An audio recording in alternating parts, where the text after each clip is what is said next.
नमस्कार, capital TV Uttar Pradesh देख रहे हैं आप और मैं आपके साथ प्रिया बिस्ट। आज चक्रव्यूह में बात होगी उपचुनाव वाली फुटपुर सीट की, बात होगी सपा नेता इरफान सोलंकी की, साथ ही बात प्रदर्शन कर रहे छात्रों की और आखिर में बात सपा नेता पर हुई तगड़ी कार्रवाई की। तो चलिए शो शुरू करते हैं। पहली खबर उपचुनाव से जुड़ी है, जहां यूपी में 9 सीटों पर उपचुनाव होने हैं, लेकिन उससे पहले एक ऐसी तस्वीर सामने आई है जिसने सबको चौंका दिया है, हैरान कर दिया है और अलग ही संदेश दिया है, जिससे प्रयागराज की फुलपुर विधानसभा सीट की सियासत गर्मा गई है। अखिलेश यादव की पार्टी की महिला विधायक पूजा पाल बीजेपी प्रत्याशी के समर्थन में वोट मांग रही है। पूजा पाल समाजवादी पार्टी से बगावत करने वाली कौशांबी की चायल विधानसभा सीट से विधायक हैं।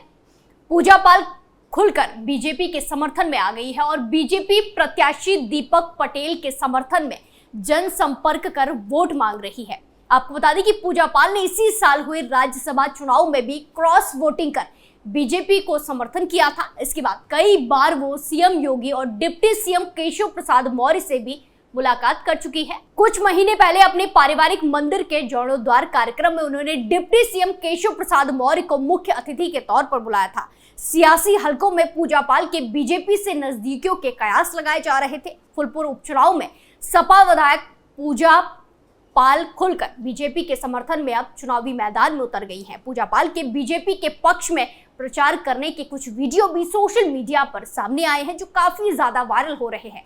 एक वीडियो में पूजा पाल ने कहा है कि यूपी के सीएम योगी आदित्यनाथ ने मुझे न्याय दिलाया, इसीलिए मैं भाजपा प्रत्याशी का चुनाव प्रचार कर रही हूँ। वीडियो में उन्होंने ये भी कहा कि उनके पति राजू पाल की हत्या के आरोपी माफिया अतीक अहमद और उसके भाई अशरफ के खिलाफ सीएम योगी ने ही कड़ी कार्रवाई की है।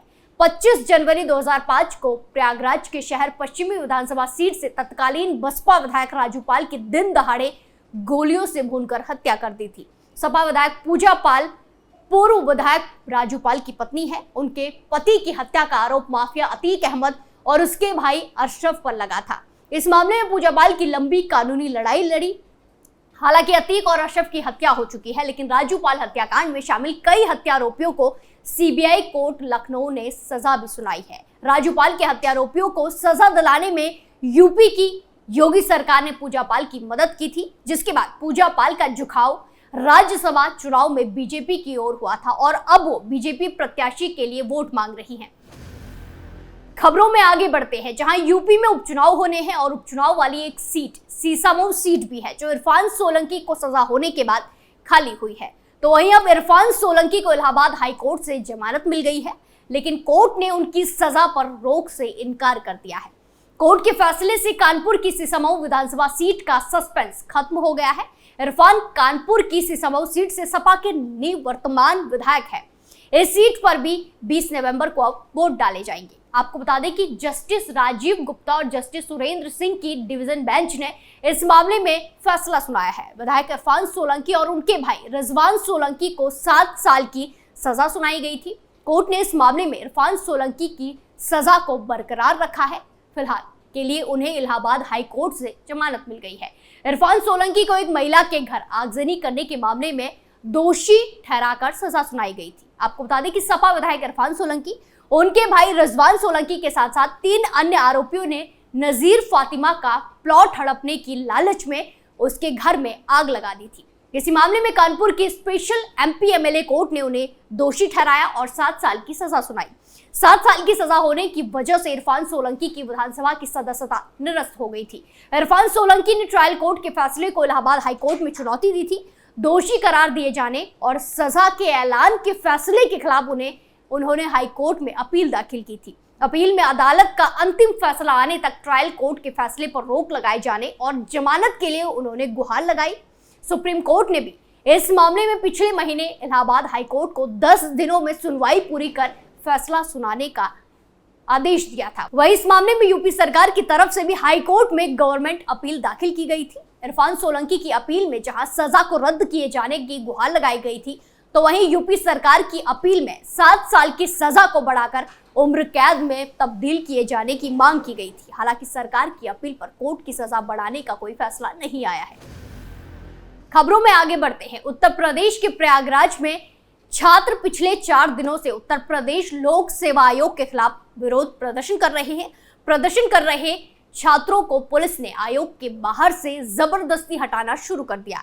इस मौके पर काफी संख्या में पुलिस बल मौजूद रहा और प्रशासन स्थल पर पुलिस और छात्रों के बीच तनाव जारी रहा। पुलिस अपने कई छात्रों को पुलिस स्टेशन ले आई। इसमें छात्र नेता आशुतोष पांडे भी शामिल है। मौके पर तनाव की स्थिति बनी है। धरना स्थल के चारों तरफ बैरिकेडिंग और ज्यादा कर दी गई है, लेकिन छात्र पुलिस की बैरिकेडिंग को तोड़ रहे हैं। इसके अलावा पुलिस ने प्रयागराज में उत्तर प्रदेश लोक सेवा आयोग के बाहर धरना स्थल की तीनों तरफ से सील कर दिया है ताकि कोई अंदर ना जाने पाए। पुलिस से मिली जानकारी के मुताबिक छात्रों के आंदोलन के बीच में कुछ बाहरी तत्व घुस गए हैं। ऐसे में पुलिस ने इन्हीं बाहरी तत्वों में से 3-4 लोगों को हिरासत में लिया है। आपको बता दें कि छात्र 1 शिफ्ट 1 एग्जाम को लेकर आयोग के बाहर विरोध प्रदर्शन कर रहे हैं। प्रयागराज के DM Ravindra Kumar, police commissioner Tarun Gaba और आयोग के सचिव अशोक कुमार के साथ साथ कुछ अन्य अधिकारी बीती रात लोक सेवा आयोग के गेट नंबर 2 पर छात्रों से बात करने पहुंचे थे। डीएम ने तकरीबन आधा घंटा तक छात्रों को समझाने की कोशिश की, लेकिन इसके बावजूद कोई बात नहीं बनी। इससे पहले मंगलवार को छात्रों ने थाली बजाकर आयोग के खिलाफ विरोध प्रदर्शन किया था। साथ ही साथ आयोग के मेन गेट पर कालिक से लूट सेवा आयोग भी लिख दिया था। वहीं मंगलवार रात प्रदर्शनकारी छात्रों ने कैंडल मार्च और मोबाइल टॉर्च जलाकर आयोग सरकार के खिलाफ नारेबाजी की थी। वहीं बुधवार को कुछ छात्रों ने आयोग के अध्यक्ष के पोस्टर हाथ में लेकर उन्हें गुमशुदा बताकर उन्हें ढूंढने वालों को 1 रुपए का इनाम देने का नारा लगा दिया था। आखिरी खबर कानपुर से है, जहां उपचुनाव बस आने ही वाले हैं और एक-एक करके नेताओं का जेल जाने का सिलसिला लगातार जारी है।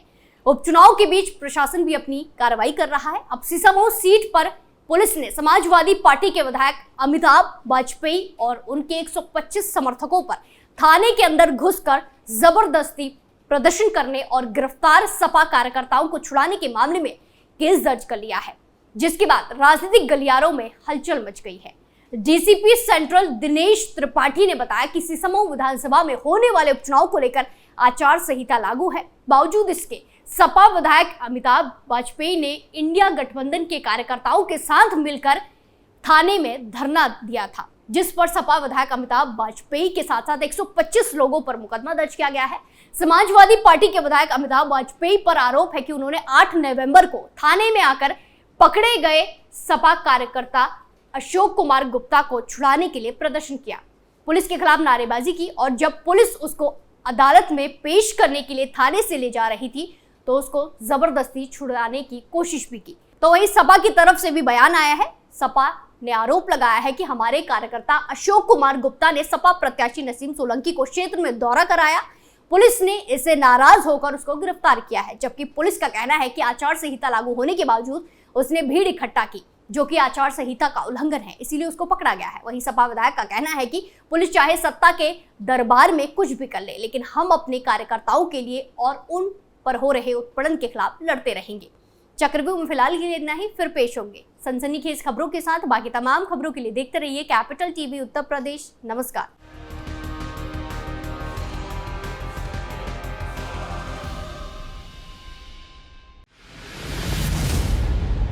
मैं राजनीति करता नहीं, पर राजनीति को बहुत गहरे तक समझता हूं। मैं लोगों के बीच रहता हूं, लोगों के मन को अच्छे से जानता हूं।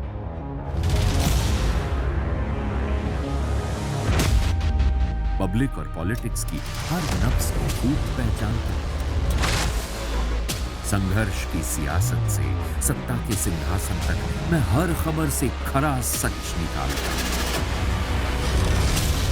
ना कोई दौड़, ना कोई race. Capital TV Uttar Pradesh.